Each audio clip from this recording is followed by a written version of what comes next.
Por supuesto que, además de calcular una derivada segunda, nada nos impide seguir calculando derivadas si la función lo permite, ¿sí? Si la función no se hace cero, por ejemplo, un polinomio, yo no puedo derivarla infinitas veces, pero en un momento las derivadas son todas cero, ¿sí? Por ejemplo, un polinomio al cuadrado. Yo lo derivo una vez y me queda un polinomio, digamos, una recta, una función lineal. Lo derivo dos veces y me quedará una constante, a lo sumo, y ya cuando lo derivo tres veces es cero, y la cuarta derivada es cero, y así sucesivamente. Y eso pasa con los polinomios, en un momento las derivadas sucesivas se hacen cero. Entonces, las derivadas de orden superior son derivadas sucesivas, ¿sí? Mayores que 2, digamos, la derivada segunda, derivada tercera, cuarta, quinta, sexta, etcétera, todas las que yo pueda sacar se denominan derivadas de orden superior. Entonces, la tercera derivada yo puedo expresarla, como siempre, tanto en notación de Lagrange, como I tercera, ¿sí? I tercera o F tercera, como en notación de Leibniz, como la derivada tercera de I con respecto a X tres veces, ¿sí? Esta es la forma de expresarlo. Si bien parece que esto es mucho más complejo o mucho más complicado de hacer, porque nosotros tenemos que dibujar un montón más de caracteres, ¿no es cierto? Que decía, acá le pongo 3 palitos y listo. Nosotros vemos las dos notaciones porque esta notación luego se usa mucho, se usa más cuando vemos derivadas de funciones multivariables. O sea, acá estamos hablando de una función que es f de x, una sola variable independiente, pero luego, por ejemplo en análisis 2, uno habla de funciones que tienen más de una variable independiente. Por ejemplo, tenemos z igual f de x e y. Entonces, cuando tenemos x e y, podremos derivar con respecto a dos variables. Entonces, esta notación, la notación de Leibniz, es adecuada para ese tipo de funciones. En principio, por eso vemos ambas, la de Lagrange con palitos y tercera, y esta que es la derivada tercera de y con respecto a x tres veces. La cuarta derivada ya en general no se pone con 4 palitos en notación de Lagrange, sino que se expresa de esta manera, f cuarta de x. Estos paréntesis acá se ponen para en general mostrar de que no es un exponente, ¿sí? A veces se usan números romanos, o sea, el número 4 romano, o en general la derivada enésima, derivada, dice aquí, es derivada. La derivada enésima se denomina f de n, o sea, en general, f enésima, ¿sí? De x. Todas las derivadas que yo pueda calcular, se derivar n veces una función. Bien, en física hemos dicho que la función de posición, si uno es una función que nos da la posición de un objeto, digamos, en función del tiempo. O sea, a medida que pasa el tiempo, yo puedo, mediante esta función, identificar dónde se ubica ese objeto. La primera derivada de esta función de posición es la velocidad. La segunda derivada es la aceleración, que es el cambio en la velocidad, ¿sí? El cambio en la velocidad. Y la tercera derivada es el impulso, ¿sí? El impulso jerk, es una terminología inglesa, ¿sí? O sobreaceleración, ¿sí?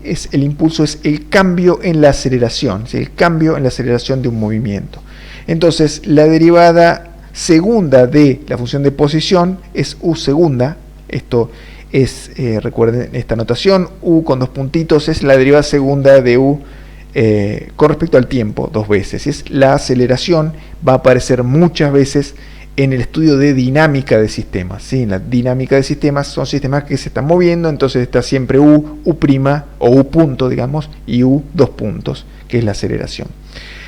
En sistemas mecánicos o en sistemas civiles es más raro o es más infrecuente encontrar esta derivada tercera, u 3 puntos, es más raro, ¿sí? Pero esto es el cambio en la aceleración, ¿sí? Este es el impulso. Entonces, el impulso es lo que más uno siente, digamos, o sea, por ejemplo, si uno va en un avión, uno sabe que el avión puede alcanzar muy altas velocidades, entonces uno sabe que puede ir a una velocidad enorme. Ahora bien, si el piloto va a una velocidad constante, quizá va a 1000 km por hora el avión, entonces uno va con el vasito de jugo de naranja y el vasito ni se mueve, ¿sí? Aunque uno va a 1000 km por hora, ¿sí? Eso se debe a la inercia, que uno tiene la misma inercia que el avión. Entonces uno puede, si le cierran las ventanas, ni se da cuenta que va a 1000 km por hora. Ahora, si uno abre las ventanas y ve cómo pasan las cosas abajo, ¿sí? Que ahí pasa una ciudad, ahí está Buenos Aires, luego está Montevideo, luego está una ciudad, otra ciudad, una de las de otra, en muy poco tiempo, uno saca la conclusión de que va muy rápido, ¿sí? Entonces, pero no quiere decir que sienta la velocidad, si la velocidad es constante. En el caso de la aceleración, bueno, cuando el piloto acelera o desacelera el avión, uno ahí sí se da cuenta, ¿sí? O un auto, lo mismo. Ahora bien, si la aceleración es constante, no necesariamente uno tiene que sentir algo distinto. Por ejemplo, uno viviendo sobre el planeta Tierra, ¿sí? Está sujeto a la aceleración de la gravedad, que es 9.8 metros por segundo al cuadrado. Es una aceleración constante porque no depende de la posición, ¿sí? Eso lo hemos hablado. Digamos, lo que nosotros nos podemos mover, saltar, correr, qué sé yo, estamos siempre a la misma distancia en términos prácticos del centro de la Tierra, entonces la aceleración de la gravedad es constante. Entonces nosotros vivimos con una aceleración constante y sin embargo no nos sentimos mal, no nos hace mal, no nos hace doler, no nos hace nada, ¿sí? Ahora, altos valores de aceleración sí pueden llegar a hacernos a herirnos, digamos, porque el ser humano no está preparado para altos valores de aceleración, sino está preparado para vivir a un G, que es ese numerito 9.8 metros por segundo al cuadrado. Ahora, el cambio brusco de aceleración sí nosotros lo podemos sentir. Entonces, situaciones en las que nosotros podemos, nosotros o las personas, ¿no? Pueden, digamos, porque no cualquier persona se mete aquí adentro,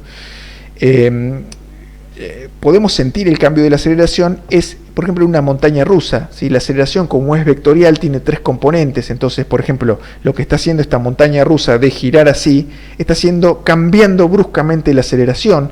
Entonces, también puede sentirlo uno o morir con un choque de este estilo, ¿sí? Un cambio brusco de la aceleración, una aceleración en la dirección horizontal era cero, y ese golpe del camión lo que hace es hacer un cambio violento de aceleración y eso puede herir, ¿no es cierto?, el cuerpo humano. Lo mismo en este caso, se denomina centrifugador humano, este es de la Agencia Espacial Europea, y aquí adentro, en esta cápsula, aquí meten a un astronauta y lo entrenan para sus vuelos espaciales. Entonces ahí hay altas aceleraciones, ¿sí? Y cambios altos de aceleración. Entonces el tipo se entrena para poder soportar eso en una misión espacial. Entonces, en definitiva, uno puede vivir de manera confortable con un valor de aceleración constante, pero un cambio de aceleración puede hacerlo o vomitar, como en este caso, o ocasionar la muerte, como en este caso que está aquí, ¿sí? Entonces, básicamente ese es el concepto de jerk o impulso o sobreaceleración, como uno quiera llamarle.